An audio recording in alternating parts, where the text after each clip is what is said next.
축복을 받을 수만 있다면. 창세기 27장 41절 말씀.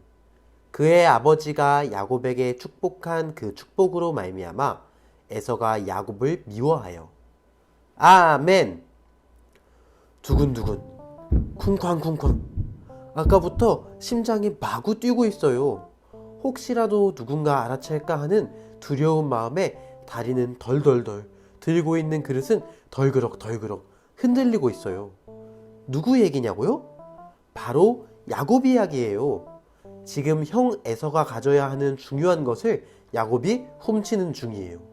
야곱은 도대체 무엇을 훔치고 있는 걸까요? 에서야, 내 아들 에서야. 아버지 이삭이 큰아들 에서를 애타게 부르고 있어요. 이제 이삭은 나이가 너무 많이 들어 앞이 잘 보이지 않았어요. 살 날이 얼마 남지 않았음을 느낀 이삭은 큰아들을 불러 말했어요.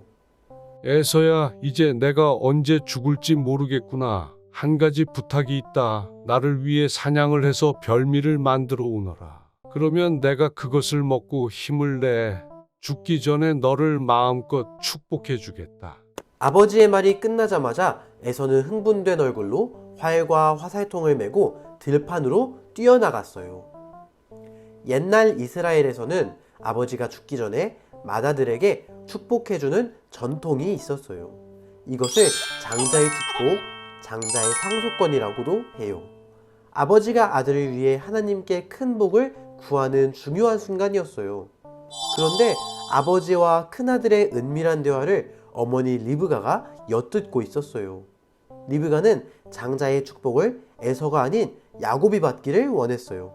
그 옛날 형제를 임신했을 때 큰 자가 어린 자를 섬기리라. 하신 하나님의 말씀을 똑똑히 기억하고 있었기 때문이에요. 리브가는 급히 야곱을 불러 아버지를 속여 축복을 가로채기로 했어요. 집에서 키우던 염소 새끼 2마리로 아버지가 좋아하는 음식을 만들어 야곱에게 가지고 들어가라고 했어요.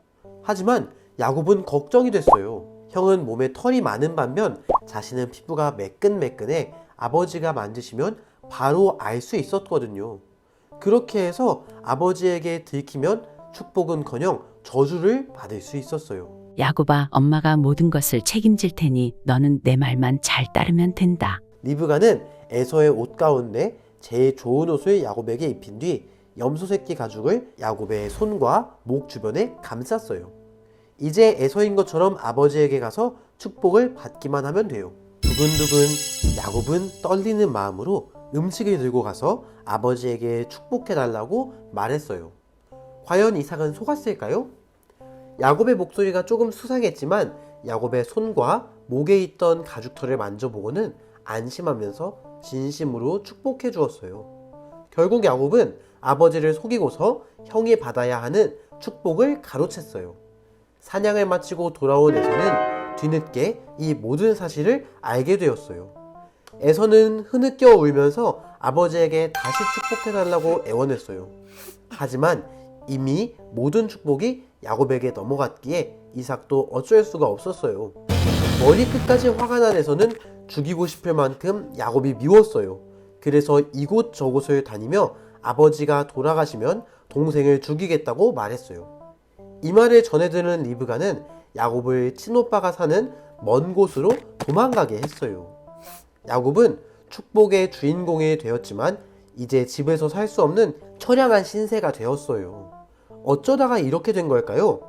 사실 하나님은 처음부터 에서가 아닌 야곱을 선택하셨어요. 그래서 리브가가 임신했을 때 큰 자가 어린 자를 섬기리라. 라고 말씀하셨던 거예요. 하지만 조급했던 야곱은 하나님의 때를 기다리지 못했어요. 형 에서에게 향해 있는 아버지의 사랑과 하나님의 축복을 자신이 가져야만 행복해질 수 있다고 생각했어요. 우리 친구들, 과연 야곱의 생각이 맞을까요? 자신이 원하는 것을 얻기 위해 노력하는 것은 좋은 일이에요. 하지만 그것을 이루기 위해 누군가를 속이는 것은 결코 옳은 일이 아니에요. 리브가와 야곱은 하나님께서 약속하신 복을 인간의 방법으로, 그것도 속임수와 거짓의 방법으로 이루고자 했어요. 결국 이 일로 에서와 야곱 형제는 둘도 없는 원수사이가 되었고, 야곱은 수십 년 동안 가족의 얼굴을 보지 못하는 떠돌이 삶을 살아야 했어요. 만약 빵을 좋아하시는 엄마를 위해 가게에서 빵을 훔쳐온다면 엄마가 기뻐하실까요? 엄마에게 맛있는 빵을 가져다 드렸으니 뿌듯하고 행복할까요? 자식이 남의 물건을 훔쳤으니 엄마의 마음은 찢어질 것이고 본인은 잘못에 대한 대가를 치르느라 무척 고통스러울 거예요. 아무리 남을 위한 일이라 해도 옳지 않은 방법을 사용하거나 남에게 피해를 주면 하나님도 기뻐하지 않으세요. 우리 친구들, 하나님은 우리에게 크나큰 복을 주시는 분이지만 동시에 우리의 잘못된 생각과 행동을 심판하시는 분이라는 사실을 잘 기억해야 해요. 그러니 나만을 위한 이기적인 선택보다는 모두를 위한 아름다운 선택을 했으면 좋겠어요. 언제나 선하고 바른 방법으로 하나님을 기쁘시게 해드리는 여러분이 되길 바랍니다.